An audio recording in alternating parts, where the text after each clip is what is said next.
Hi John, this is Sean O'Neill here for CA3 screencast for Datastructures.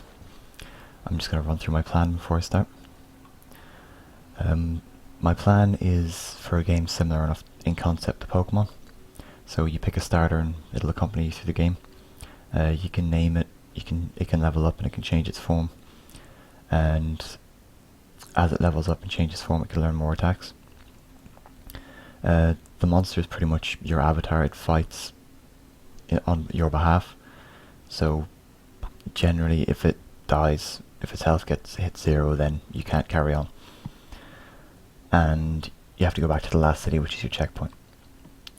The enemies are pretty much other trainers or owners of monsters. So, and their monster battles your monster. I have it so that it levels up, the enemies level up with you. So it's never too easy and it's never too hard. And I was going to implement attacks have different strengths and accuracies, but I didn't get time. And they also don't do different damage based on the target monster's type. So that would have been, say, if fire attacks earth, it does extra damage, but if fire attacks water, it does less. And if water attacks fire, etc. And I was also going to implement status elements, which I didn't get a chance to either, where attacks can inflict poison, confusion, sleep and burn, etc. onto the opponents or even onto yours, depending on what move was used on it.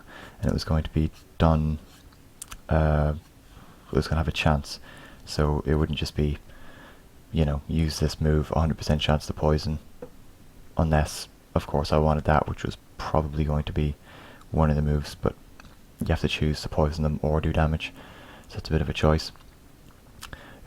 But generally it was going to be like with burn. Say if Virix, the fire starter, used a fire move, then it would have a 10% chance to inflict burn, etc. The starters are the 3 different types of monsters you can start off with, and you get to choose one of them at the start. The fire starter is Virix, so generally I had it that it's a fire element fox based monster, so that would just be how it looks, so it has no implementation in this game. And pretty much it mainly inflicts burn as a status ailment, nothing much else. I was going to have one more confuse move, but I didn't get a chance to implement them. And because it's fire, I made it that fire is more unstable, and so they change their form, or evolve in Pokemon terms, more readily. So they'll do it at lower levels, so they get stronger quicker, but they also kind of plateau at certain levels, whereas the others will keep going. The other 2 will keep going to the very end. Quail is the water starter, and I just had it as a water eagle.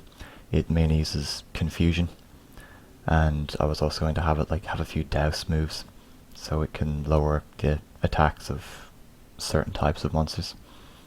And I had it since it's water, it's flowing and calm, and so it's less susceptible to status ailments. So that would be, say, as I said earlier, with the burn chance, if you used a fire move against it, instead of having a 10% chance, it would have, say, a 5%. And Anarok is the earth spider based monster. It uses earth attacks, and generally its main plan behind it is to inflict status ailments, and that the status ailments take him down, because he's more of a wall type creature. So he has really high attack, really high defense and really high health, but low speed and low attack. So it's just pretty much inflict the status ailment, and then just keep niggling away at him, just hitting them for low amounts until eventually their life goes down. And since I wanted to have it, that it was the slowest of the monsters, it changes form less often, so it would change form at the higher levels, and it has a higher defense. The map, which I didn't get a chance to implement either, was going to consist of a series of different types of battlefields and cities, so it's going to be grid based, and the battlefields would just be pretty much like the wilds, where you can fight wild monsters or trainers that are just waiting in your path. And the cities were going to be trading centers, so that would be where you can buy and sell items, and you can heal your monster there. they're generally the only place you can heal your monster in game, other than using an item, which was just going to heal health whenever you use it. And I was going to have it move from the bottom left was going to be the starting town, and then the top right of the map was going to be the finishing town, and enemies were going to get more difficult by what town you were near. So starting town, say enemies are your level, and by the end of it enemies would be your level plus 3 maybe. And the classes that I was going to have in the game, and most of them are implemented, is the player class, and the player is a monster because the monster is your avatar. The player class will be the same as the monster class because they both use, they're both represented by a monster, so the player and opponents will be the same class, really, in essence. But because of the possible need for different functionality, I've decided to separate them, and I used inheritance to do this. So I have a monster class, and then I have a player class, and then I have an opponent class, and they're all generally the same thing, except player and enemy inherit from monster, because they're both types of monsters. And the player, I decided here my plan would have a class, which is the monster type, a level, sum of gold, limited inventory, which I didn't get a chance to implement, a position, which would have been your XY coordinates on a map, but again, it's not implemented. They have a health, an experience, stats, and a status. The status is just for the status elements, and the stats are just like attack, defense, speed. The item class, which I got very bare bones implemented, will most likely apply to all of the items in the game. They were all going to be single use, pick upable, droppable, saleable items. So that means you can pick up or drop them, and saleable means you can buy and sell them. So they'll have a value, an effect, and a rarity. The value is when you're trading them, how much you get, how much a vendor will give you for them, and how much you'll have to give a vendor for them. The effect is, say, heal your monster, level up your monster, etc. And a rarity would be for random drops in the wild. You could have a rarity, so you could say just drop a random item, and then the rarity would be its multiplier, so you'd multiply that against a random number to see which comes out on top, and then drop that item. The enemy class is similar to the player class because they're both monsters, so they both inherit from monster. And I just have it that the enemy class will have a class, a level, a bounty, a health, status, and stats, because it doesn't really need anything else. The monster class is the base class for the enemies and the player. It contains the base stats for the different classes of monster. The stats gained upon level up, so that's just a level up function, which I actually moved to the player class because the enemy class didn't need to level up, because the level up function is once you hit a certain amount of XP, you level up, you get your points, and you're allowed to distribute points as you see fit. So then I decided the enemy wouldn't be leveling up right in front of your eyes.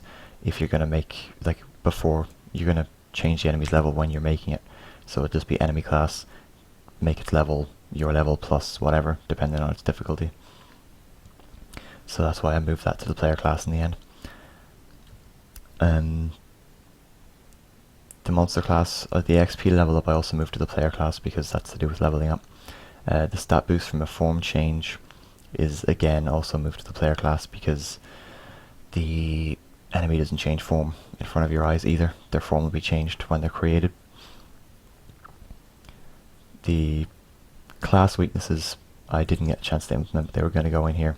So that would be fire's strong against earth but weak against water, water's weak against earth, strong against fire, and earth is weak against fire, strong against water. And the resistances would be the same, just backwards, and the move lists was going to be what move you get at a certain level and at what form. So that's my plan. And then I'll just give a quick demo in this screencast, and then I'll just have my code in another screencast.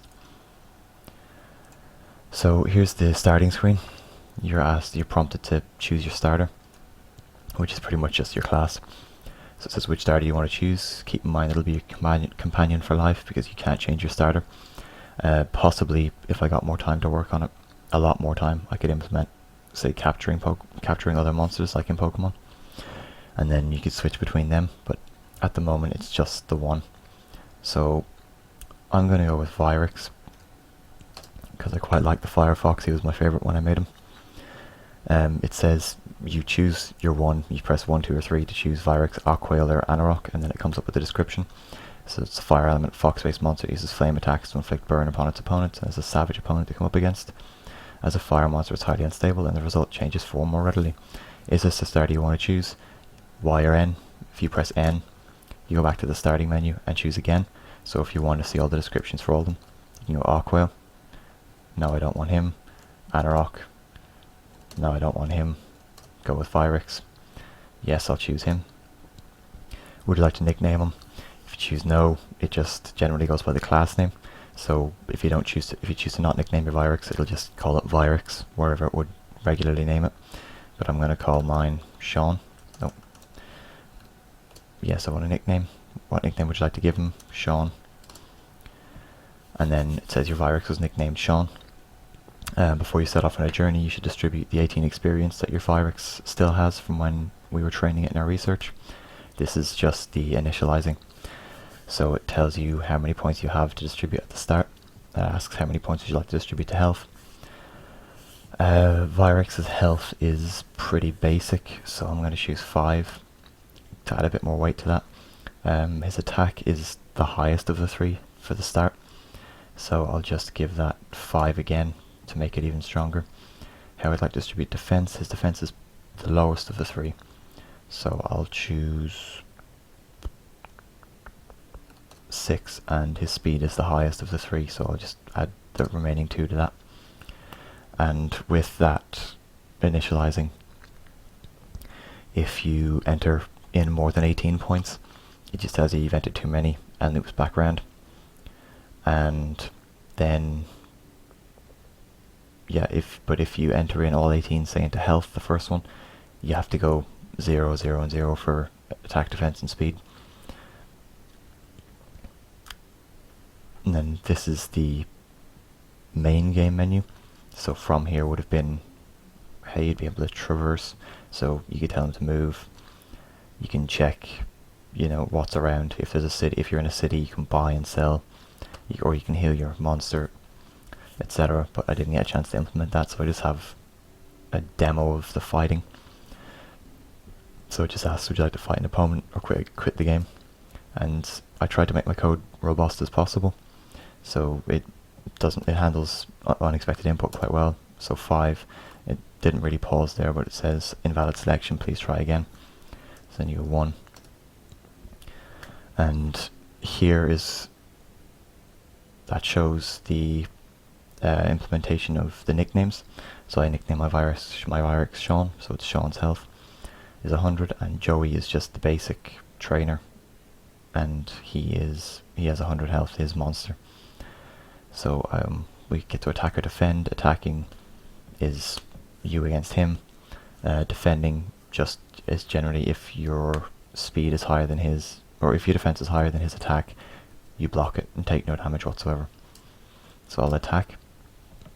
I've hit him for 21, and I've dodged his attack because my speed is probably higher than his. He has base Virix's stats, whereas I've upped my speed by 2. So it's my speed multiplied by a random number minus, against his speed multiplied by a random number. Whichever is higher chooses whether or not I dodge. If his is higher, I don't dodge it and I take damage. If mine's higher, I dodge his. But it does the same for both attacks, so he can dodge mine and I can dodge his. So I'll just press enter to continue. He's lost his damage that he took. I'll attack him again. I do 22 this time. He's minus 22 again. I hit him for 17. I hit him for 19. He hits me for 9. So now I'm down to 91. He's down to 21. I hit him for 22. I defeat him. Receive 100 gold and 100 experience, because that's the bounty function, which I'll run through in a minute. And press enter to continue. Then I just quit the game. It asks, are you sure? Yes or no? Yes. I'll go through all my methods and functions in the next screencast.